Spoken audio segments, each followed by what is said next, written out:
Do you make friends slowly or quickly? People make friends in different ways. Some people make friends very soon, while other people require some time to understand them and trust them. Your ability to establish friendships quickly or take your time with it depends on the way you were brought up, your past experiences, and the level of confidence you have when interacting with new people. Both ways have their advantages. Making friends fast involves you finding it easy to connect with numerous people. You can be a person who really takes initiates and is out there meeting others and making them feel at ease. Making friends quickly can be a lot of fun because it gives you the opportunity to exchange immediately with others and create memories together with them. You can even acquire such skills to apply in different situations, like starting a new school and moving to a new place. Conversely, making friends slowly can provide the kind of friendships that stay deep and strong. People who take time to build friendships usually attempt to know each other before forming close friendship. This is a way to form a relationship that is consequently grounded and hence creating a much stronger bond. Making friends slowly may lead to having only few friends, but the friendships that evolve may be remaining meaningful and longer lasting. Making friends, whether it is slow or quick, is absolutely the correct way to go. Some might be the type of people who get into the thick of things without any hindrances. Others may take time to trust the person before getting properly intimate. However, the most important key is to be who you indeed are and find friends who value you for you. The quality of friendship is not determined by time, but how good the relationship is. Do you prefer weekdays or weekends? Many people have different opinions on whether weekdays or weekends are better. Weekdays are usually busy with school, work, and other responsibilities. On the other hand, weekends are a chance to recharge and enjoy the activities we love. Each has its pros and cons, but a large number of people prefer weekends because they offer more space. Weekdays are always planned with a schedule. We are used to getting up early, going to school or to our workplace, and the result is that we have less free time. At the same time, we can feel stressed about the weekend, but it is also a time of very fruitful activities. We learn and improve things through hard work. Some people really appreciate the structure of the weekends because they feel that it makes them organized and focused. However, weekends can also be happier days simply because they are less stressful. On weekends, we are allowed to stay up late, we can be with our friends and relatives, and we can do interesting things.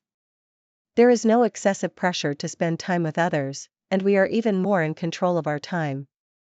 Many people look forward to weekends because they seem like an easy time to relax and indulge in favorite activities. Weekdays help us stay alert at work and school, providing us with knowledge, while weekends give us the opportunity to unwind and have fun. While some people prefer to have a regular schedule, the majority of them opt for weekends because they allow them to take a break from their hectic lives and spend more time having fun. In the end, it is always the fine strategy of respecting one another that will bring us all the dividends. The strategy of respecting others is always the same. Do your teacher use the technology appropriately? One of the topics that are really hot in today's education and one of the buzzwords in the field of education is technology. Most schools have an inventory of computers, digital annotation boards, and a plethora of online resources that are used in the classroom to help students learn. In which case, teachers are not only using technology to reframe their lesson plans so they can be more engaging, but also to assist with students' understanding of complex topics. But do teachers always use technology in a good way? Teachers using technology well are the majority. They make use of it for the purpose of demonstrating videos, presentation slides, as well as allowing students to the internet lit for research. These approaches of learning are catching students' attention and making the process of learning more interesting. For example, teachers can find a way to attend to all of their learners' sensory intelligences by substituting written texts and other materials with educational videos and interactive web pages. In this way, they may help learners to remain attentive and to deeply engage with the learning process. Other teachers are also availing the use of applications, instruments, and software that allow students to explore the topic that they have learned in a fun way. Do your teacher use the technology appropriately? Nevertheless, not all teachers can fit in the technological world. They may be clueless about the more advanced functionalities, or they might use technology sparingly and only for the most straightforward tasks such as showing slides. The students may be disappointed if the teachers present dull lessons and technology is only used for basic tasks. Moreover, teachers may sometimes miss out on the potential that technology has to offer. Therefore, it is crucial for teachers to keep themselves updated with the latest tools and techniques to play an active role in their students' learning process. This brings us to the end of the article. In general, very many teachers are currently and effectively using technology in their classrooms, thereby making the learning process more pleasant and lively. However, there are still those who may not be conversant with the technology or require further training or practice to use it in a sound way. Indeed, technology can be a priceless instrument for education, but it is up to teachers to have the knowledge of its proper usage and its benefits for students. Does using animals for scientific research hold water? Animal usage for scientific research is one ethical issue that begets a host of ethical and practical questions. Some say it is very necessary for medical advancement, while some people argue that it is cruel and inhumane. Equally valid points from different sides make this an issue that is both complex and controversial. On the one hand, animals have contributed to scientific research over the years in producing new medicines, treatments, and vaccines. Most medical advancements that we are enjoying today, from cancer, diabetes, and heart disease treatments to many others, were tested on animals. According to the proponents of animal research, this procedure is essential since it saves human life, as well as improves health. They also state that it will be impossible to find alternatives, because animals are similar to humans in several biological ways. On the other side of the argument, opponents of animal testing state it is cruel and simply inhumane and causes much pain to the creatures. They feel animals have rights, just like humans, and they should not be tortured for experimental purposes. Another assertion puts it that not all the results of animal testing can be applied to humans, because animals and humans react differently to some drugs or treatments. They further state that with higher technological advancement, the employment of computer simulations and lab-grown cells could reduce and even rule out the need for animal testing.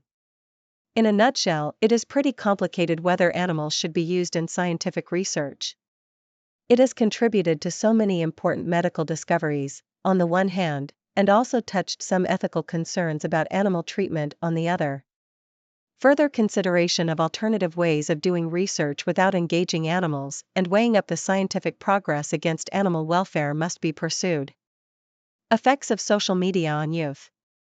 Indeed, social media is a tool used by people in almost all areas of life, and especially by young people, to connect with other people. Platforms like Instagram, TikTok, and Facebook allow them to chat and meet up with friends, share their experiences, and keep up to date with the latest news. Despite the many benefits of the social media platform, it also has negative effects on young people. The dominance of social media on mental health is one of the negative aspects of social media. The majority of young people spend hours scrolling through posts and comparing themselves to others. Thinking that perfect people do not have their own difficulties can be very harmful, as they will always feel inferior or that they are being made fun of. Anxiety, depression, and loneliness are potential side effects of this phenomenon. In addition, social media can be a vector for cyberbullying, which harms the self-esteem of the person who is the victim. Social media not only affects the self-image of young people, but it also influences the perspective of reality among young people.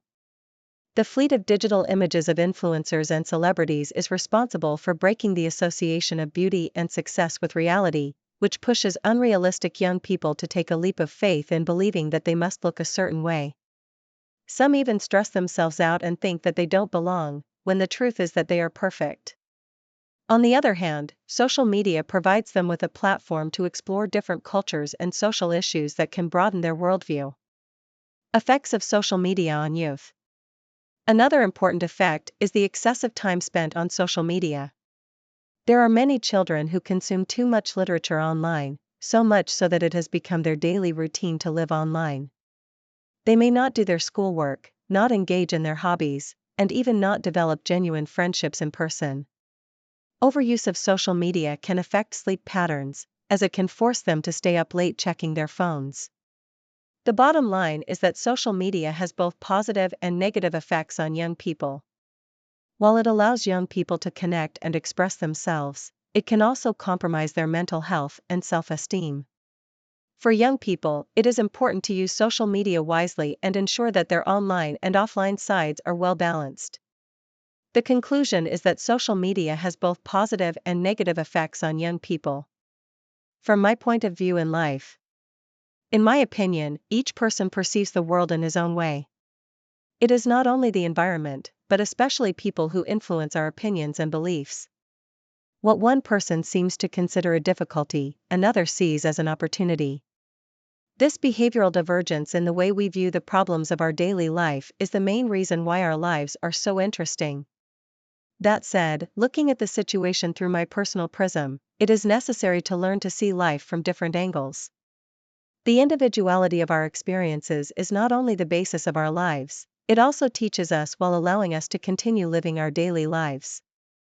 Tolerance through understanding, mutual disagreement between people, different points of view of people, if appreciated in society, will allow humanity to be united and live in peace with everyone.